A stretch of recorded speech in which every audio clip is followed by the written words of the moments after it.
Hello tout le monde, j'espère que vous allez bien. Je m'appelle Sarah, j'ai 31 ans, je suis mariée et je suis maman depuis 9 mois d'une petite princesse. Aujourd'hui, je vais vous parler d'un témoignage qui me tient à cœur. C'est comment l'Esprit de Dieu m'a aidé à pardonner mon beau-père après 20 ans de haine. Donc pour vous expliquer un peu le contexte, moi je suis née dans une famille non croyante, non chrétienne, en Bourgogne, dans le 71. À partir de l'âge de mes 7 ans, ça a été un gros bouleversement dans ma vie, puisque mes parents sont divorcés. Et à partir de cette année-là, particulière en 97, ça a été le jour où mon cœur s'est totalement brisé. J'ai vécu des trucs avant, mais c'était incomparable avec ce jour-là. Et l'entrée dans ma vie, donc du coup, d'un beau-père, qui malheureusement n'a pas été le beau-père qu'on aurait tous souhaité avoir, rempli de patience, d'amour, mais c'était plus un beau-père très colérique malheureusement, qui a eu du mal à nous accepter. On a dû vivre une année cachée de ses parents, comme si on n'existait pas. Dès qu'il était au téléphone, on devait se taire. S'ils étaient invités à manger, on devait être gardés, on n'existait pas du tout. J'avais beaucoup de punitions abusives, beaucoup d'insultes, c'était vraiment, je vais vous passer les détails parce que c'est pas le plus important, mais jusqu'à mes 10 ans, j'étais plutôt quelqu'un de réservé, timide, victime à l'école. Mais le contexte familial faisait que mon cœur se remplissait de plus en plus de colère, et je supportais plus en fait l'autorité des adultes. Et du coup, j'ai commencé à me rebeller contre mes professeurs en CM2. Et arrivé le collège, c'était catastrophique. J'ai commencé à sécher la cantine, à me dire je sors pour aller acheter des bières, être rebelle, faire n'importe quoi, que des bêtises.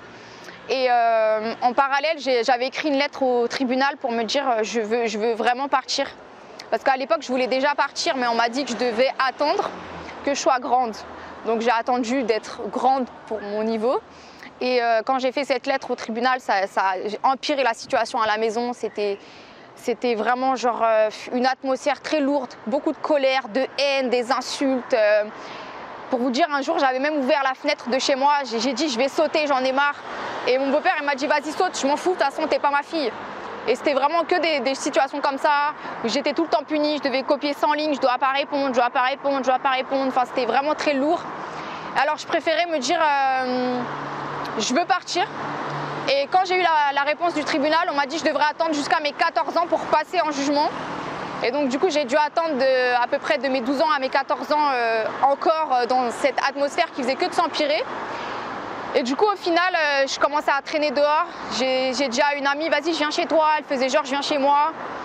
Et au final, on passait des nuits à dormir dehors, à fumer, à traîner en fait, parce que j'étais beaucoup mieux à être dehors que chez moi, parce que mon seul objectif de vie à cette époque, c'était de me dire je vais le tuer, je vais le poignarder. Je m'imaginais chaque soir ouvrir le tiroir, prendre un couteau et le planter. C'est la seule chose qui préoccupait mon esprit. J'étais dans une angoisse permanente, j'étais dans la peur, j'étais dans de la haine. C'était insupportable de l'entendre, de le voir. Je pouvais plus en fait, je pouvais plus. Et chaque jour, je visualisais ça tous les soirs avant de dormir. Je fermais les yeux et je me disais, je vais le tuer. C'est soit lui qui meurt, soit moi qui meurs. Et je disais à ma mère, si je reste là, il y a un de nous deux, on va mourir. On va aller en prison ou je vais faire n'importe quoi. Et gloire à Dieu, ça s'est pas produit. Le Seigneur a fait que j'ai pu partir à Paris, chez mon père, à partir de mes 14 ans. Je vous passe tous les autres détails qu'il y a eu parce que ça a été très compliqué. Il y a eu beaucoup d'opposition pour que ça se fasse. Beaucoup d'harcèlement moral, c'était vraiment très compliqué. Donc là, je suis partie. Ça m'a libérée de ce poids-là. J'étais loin du quotidien, des cris, de toute cette atmosphère. Et donc moi, je me suis dit, ah c'est cool, c'est génial. Sauf que moi, j'ai laissé derrière moi ma petite sœur qui avait 1 an d'écart. Et à l'époque, c'est que moi qui subissais tout ça. Et ma sœur, elle était exemptée, elle était bien, elle n'était jamais punie, tout va bien. Et quand je suis partie, toute la haine qu'il avait sur moi, il l'a mis sur ma sœur.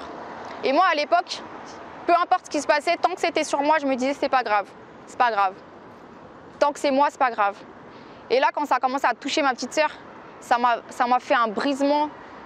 C'était insupportable. Quand elle a commencé à faire des tentatives de suicide, par sa faute, par ses agissements, parce que c'était quelqu'un qui disait toujours t'es pas capable, tu vas jamais réussir dans la vie, tu n'auras jamais ton bac, t'es qu'une merde. Enfin des phrases tous les jours, du harcèlement moral depuis toute petite jusqu'à ce que je grandisse. Et ça a eu un impact tellement fort sur moi que je voulais le tuer. Mais il n'y avait pas ma sœur qui était impliquée. Mais quand ma sœur a été impliquée, ça a commencé à distance, à être tellement lourd sur moi que quand j'allais chez ma mère, j'étais plus une victime.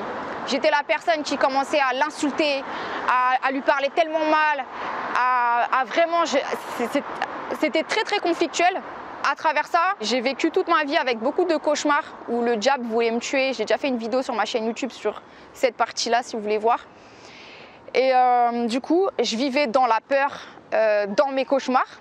Et la journée, je vivais dans mes dépressions, dans mes tristesses, dans mes peines, dans ma colère. C'était tout mélangé. Plus les mauvaises influences avec qui on peut traîner, qui n'aident pas les choses. Et un jour, j'en ai eu très très marre d'être la personne qui a peur de tout, qui fait toujours des cauchemars où le diable veut me tuer, où j'entends des voix, où je sens sur moi physiquement qu'on essaye de m'enfoncer dans mon lit. Enfin, c'était un truc, j'en pouvais plus. Et moi, je faisais beaucoup de danse en club, en association. Et j'ai parlé à un ami, j'ai pété un câble. J'ai dit là, j'en peux plus, Seigneur. Enfin, je dis Seigneur parce que là, c'est l'habitude. J'en peux plus, Ayrton, c'est comme ça qu'il s'appelait. Et c'est grâce à lui qu'aujourd'hui, je suis chrétienne, donc je le remercie. Et lui, il m'a dit à l'époque, il m'a dit, mais tu sais, ton souci, c'est que tu connais pas Dieu. Et moi, j'étais une personne qui n'a jamais entendu parler de Dieu, qui connaissait pas Dieu. Et que si tu me parlais de Dieu, j'étais pas du tout réceptive, j'étais très agressive, j'allais t'envoyer balader, je rigolais de toi. Enfin, Dieu, c'était vraiment pas quelque chose qui faisait partie de ma vie. Et il m'a parlé de ça et j'étais tellement genre désespérée, j'aurais pu faire n'importe quoi en fait. Et j'ai dit bah ok, je viens avec toi. Il m'avait proposé de venir à l'église un dimanche, j'ai dit vas-y je viens. C'était environ dans les années 2015 pour vous situer. Et j'arrive à l'église. Et en fait, j'ai été touchée juste par l'atmosphère de louange. Je me dis, oh, c'est cool, on est bien là et tout, ça chantait a cappella et tout. Après, le pasteur, il prêchait, je comprenais rien. Je comprenais rien du tout, donc j'écoutais pas. Et je voulais retourner les dimanches juste pour l'atmosphère de ça chante et tout. Et après, j'ai été repérée dans cette église parce que je dansais du coup. Et il y a une personne qui m'a dit, ah, ça serait bien que tu fasses partie de la troupe de danse. Et donc, c'est comme ça que j'ai vraiment mis un pied dans l'église. Non en tant que chrétienne, mais on va dire en tant que danseuse. Et donc j'allais pour danser, je faisais toutes les répétitions, j'étais à fond, mais j'avais pas de Bible, je connaissais rien à Jésus. J'étais toujours restée sur Jésus, le bébé de la crèche là, c'est tout. Et je posais des questions parce que je voyais des choses, je comprenais pas. Et il y a un pasteur franchement hyper sympa qui m'a dit, est-ce que tu as une Bible? J'ai dit non, il m'en a acheté une. Donc c'est là où j'ai commencé à lire la Bible. Et je comprenais rien, je vous cache pas, je comprenais rien du tout. Mais je demandais à des gens dans l'église, ah qu'est-ce que ça veut dire, etc. Et donc on me dit, faut que tu pries Jésus. Et à côté de ça, j'allais à l'église. Mais mon problème pour lequel j'avais été à l'église, c'est-à-dire les peurs, n'était pas parti. Je faisais toujours des cauchemars. Et moi, si j'étais intéressée par l'église, c'était en me disant, il y a peut-être une recette miracle pour plus avoir peur et tout va bien. Je garde ma vie, on est ok, Dieu il est là-bas, moi je suis là, j'ai plus peur, c'est génial. Et on m'a dit, mais ça se passe pas comme ça. J'ai dit, comment ça? Il dit, bah, faut prier, etc. Moi, je savais même pas ce que c'était prier. Je connaissais rien. Comme les bébés où on leur apprend la vie, il fallait m'apprendre la vie chrétienne. On m'a dit, oui, tu prends des livres, il y a des psaumes, etc. Je fais, mais un psaume, c'est quoi? Enfin, c'était vraiment, je connaissais rien. La débutante de chez débutante. Donc, on m'a expliqué pendant des semaines, pendant des mois. Et pour aller à l'église, je vous explique pas aussi les galères. Toujours des accidents sur la route, des travaux. Je pétais des câbles parce que j'étais hyper nerveuse et à chaque fois il y avait des oppositions. Je disais vas-y, si c'est ça l'église, j'y vais plus, ça me saoule. Mais vu que j'avais la danse, j'allais parce que moi j'aimais trop la danse, donc j'allais juste pour la danse. Mais grâce à ça, j'entendais quand même le message. Il y avait le chorégraphe qui priait, donc je voyais comment il priait. Et c'est comme ça que j'ai appris. Donc je regardais au début, ils avaient tous les yeux fermés, ils étaient à fond. Ils étaient tous à fond, il n'y a que moi qui étais là. Je faisais semblant, je fais ok, amen, amen, amen. Mais j'avais rien écouté. J'étais là, je fais ok, bon, on y va, Corée, parce que moi je viens que pour ça, en vrai, j'ai pas le temps. Et les gens avaient l'habitude de me voir que au spectacle. Limite tous les dimanches, j'étais absente. Et il y avait un show, je suis là, moi, à fond. Mais je croyais aimer Dieu du coup, parce que je me suis dit, bah, je le fais pour Dieu. Moi, je suis une danseuse pour Dieu. Mais en vrai, ça, c'était... Non, c'est pas la vérité. C'était juste une danseuse de base qui danse dans une église. Rien à voir avec une vie chrétienne. Et donc, pour revenir au cas de prière, on m'a dit, prie, si tu veux, quand tu es à la maison... On s'appelle, on prie ensemble avec les personnes que je fréquentais dans l'église. J'ai dit ok, je rentre chez moi. J'avais tellement peur de choses que j'appelais, je fais ouais j'ai trop peur, je faisais des crises d'angoisse en fait, je pleurais, je faisais des crises de ouf. Il m'a dit on va prier ensemble et tout pour que tu sois en paix. Je dis ok, il dit est-ce que tu es en paix? Je fais non, je suis toujours pas en paix, tellement c'était chaud. Et des fois je me dis bon, il trouvait pas de solution, il me dit vas-y, va sur YouTube, mets de la louange. Donc je suis là, qu'est-ce que c'est de la louange? Bah tape tel titre, je mettais le titre de la musique et là dès que je mettais ça, j'étais bien, j'étais en paix et tout, je fais waouh c'est génial. Et j'ai commencé à prendre les paroles et tout. Et c'est comme ça en fait, à travers la louange, que j'ai pu un peu sentir une atmosphère qui changeait chez moi. C'est comme s'il y avait des ténèbres autour de moi sans que je puisse les voir. Mais je les sentais en fait, je sentais les ténèbres. Je sentais comme si des gens me regardaient. C'était tellement des oppressions, c'était waouh. Mais quand je mettais ça, je vous dis, c'est comme s'il y avait des anges qui faisaient pfff, et j'étais tranquille. Et du coup, je dormais avec la louange. Et un jour, c'est en dormant avec la louange que j'étais en train de rêver que j'étais encore attaquée une nouvelle fois, même scénario, le diable il veut me tuer, blablabla. Et là, mon esprit, mon inconscient, il se rappelle qu'on m'avait parlé de Jésus. Et je ne sais pas comment c'est possible, mon inconscient il a commencé à crier « Jésus !» Et quand j'ai crié « Jésus », il y a tout qui a disparu. En fait, il n'y avait plus les ténèbres dans mes cauchemars et j'étais dans une paix. Je me suis réveillée, j'étais choquée, je fais « Hein ?» Alors que je ne priais pas chez moi, je ne savais pas prier, je n'appelais jamais le nom de Jésus. Et vous savez, les pensées qui reviennent et qui se disent « Ah, c'est du hasard, ça ne veut rien dire. » Elle est où la preuve? Moi, il me fallait des preuves, tu vois, genre 1 plus 1 égale 2, parce que tu vois un objet, tu les comptes, tout va bien. Là Dieu, ça se voit pas. Comment tu as la preuve que Dieu existe? Et du coup, je me dis, ah, c'est un hasard, je continue ma vie, etc. Toujours vu que je voulais pas changer ma vie d'avant, forcément, rien n'allait changer, même si j'écoute un peu la louange, faut être honnête. Une vie de prière, c'est important. Et j'avais pas cette vie de prière. Mais un jour, je prends ma voiture et je vois à un feu rouge un autocollant et c'était marqué « Jésus t'aime ». Et je passais toujours par là, j'avais jamais vu cet autocollant. Et j'étais « Waouh, waouh, Jésus ». Tu sais, ça fait 2 fois en fait, Jésus dans mon rêve, il se passe ça, je vois un autocollant, je me dis « Waouh ». Et un jour, je fais un excès de vitesse de ouf, je vois il y a le feu rouge, je grille et je me fais arrêter direct par la police. J'étais là en mode hey, « Dieu, si t'existes, sauve-moi, fais quelque chose ». Et là, la police, elle m'arrête et tout. Elle dit « Vous savez pourquoi je vous arrête ?» Et j'étais là, non, je sais pas et tout. Et après, j'ai dit, ah oui, je sais, en fait, j'ai grillé le feu rouge. Elle m'a dit, oui, oui. Et après, j'ai sorti un mytho, je sais pas comment. Enfin bref, il prend mes documents et tout. Et même moi, dans le mensonge, je me suis dit, comment Dieu il va m'aider? Je mens. Mais bon, bref, Dieu est tellement miséricordieux, tellement plein de grâce, il s'est dit, je vais te sauver parce que tu as besoin vraiment d'être sauvé toi aussi. Donc le policier était grave gentil, il fait, ah, ça serait dommage, nanana. Il fait, bon, pour cette fois, ça passe, allez-y, je vous promets, j'ai fait ligne droite, je suis tournée à droite, je me suis arrêtée, j'ai fait waouh, merci Seigneur. Là, je sais qu'il y a quelque chose, il y a quelque chose. Et du coup, plusieurs fois dans mes rêves, j'ai appelé Jésus aussi dans mon inconscient et ça a confirmé qu'en fait, il y a un Dieu qui existe, Jésus existe. Et ça a été tout un cheminement pour que mes cauchemars s'arrêtent, etc. Mais j'ai pas eu une réelle conversion de pourquoi je suis chrétienne. J'étais plus... je me disais chrétienne parce que je me dis ouais je connais Jésus. Mais ma vie, je voulais pas vraiment la changer. Et le déclic, il est vraiment venu en 2019 quand j'ai commencé à suivre sur les réseaux sociaux des évangélistes qui prêchaient dans la rue. Et là, ça m'a touchée. J'ai dit waouh, c'est puissant, c'est fort. Et c'est comme si j'ai une soif qui est apparue en fait. Parce que j'aimais Jésus, j'aimais beaucoup Jésus, mais j'avais pas de révélation vraiment de la parole. Je comprenais pas trop. Je lisais un peu comme un roman la Bible. J'étais un peu perturbée. Mais là, j'ai commencé vraiment à avoir cette soif. Je me dis, bon, vas-y, je vais écouter des témoignages, des enseignements. Et ça me touchait, ça me touchait, ça me touchait. Et quand l'Esprit de Dieu est venu sur moi et m'a convaincue de me dire, en fait, la vie que tu mènes, c'est pas ça que je veux pour toi. J'ai mieux. Laisse-la. Parce que moi, j'avais peur d'être chrétienne. Je me dis, ouais, c'est ennuyeux. Tu dois aller là tous les dimanches. T'es là, t'écoutes.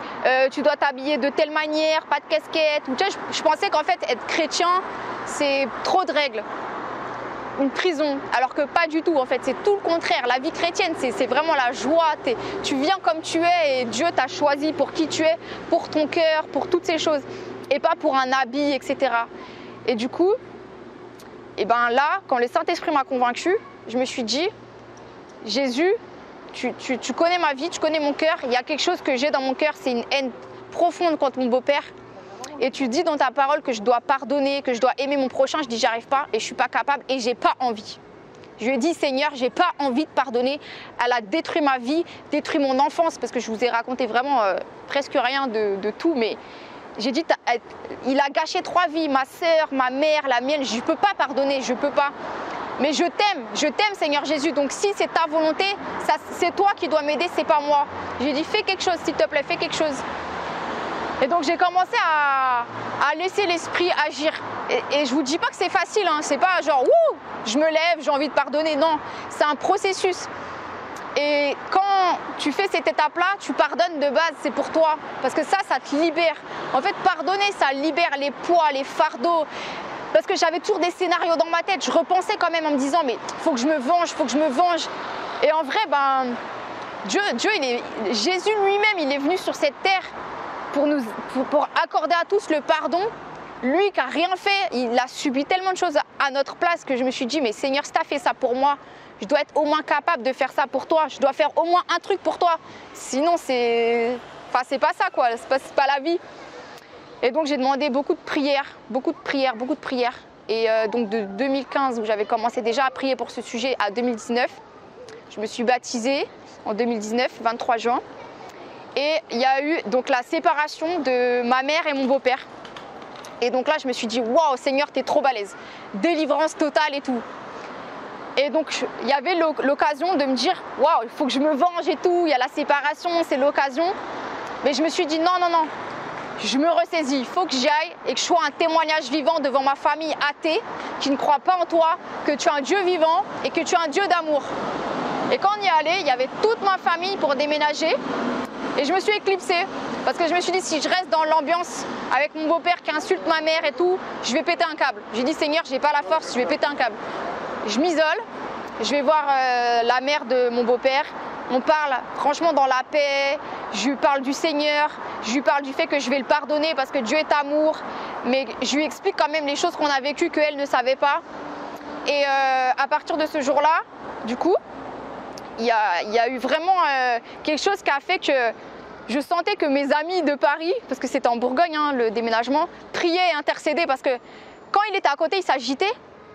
Je calculais pas, c'est comme si genre c'était flou. Je suis restée là, focus, je lui parlais du Seigneur. Et lui s'agitait. Et moi, je me reconnaissais pas, j'étais là, j'attendais. Alors que ça, à l'époque, c'était l'occasion rêvée, tu vois, pour... Mais là, je me suis dit non, je suis pas là pour ça. Je suis là parce que je suis le témoin que Jésus est vivant. Et c'était pas par ma force. C'était pas du tout par ma force. C'était vraiment par la force du Saint-Esprit, la force de Jésus, la force de Dieu lui-même. Et quand c'était terminé, qu'il fallait dire au revoir, là, Dieu était vraiment puissant. Je suis allée devant mon beau-père, alors que tout le monde est parti le plus vite possible. Je l'ai regardé et je l'ai pris dans mes bras et je lui ai dit je te pardonne grâce à Jésus-Christ. Et je lui ai dit ça, c'est la preuve même que Dieu est vivant parce que je te serre dans mes bras et que Dieu t'aime. Et on est resté comme ça. Et il pleurait et il me dit oui, mais est-ce qu'on va rester en contact et tout. Moi, dans ma tête, je lui ai dit mais je te pardonne. J'ai pas dit on va rester amis. Je te pardonne parce que tu as la preuve que Dieu est vivant. Et c'est pour ça que je te serre dans mes bras et pas que je suis en train de brûler la maison.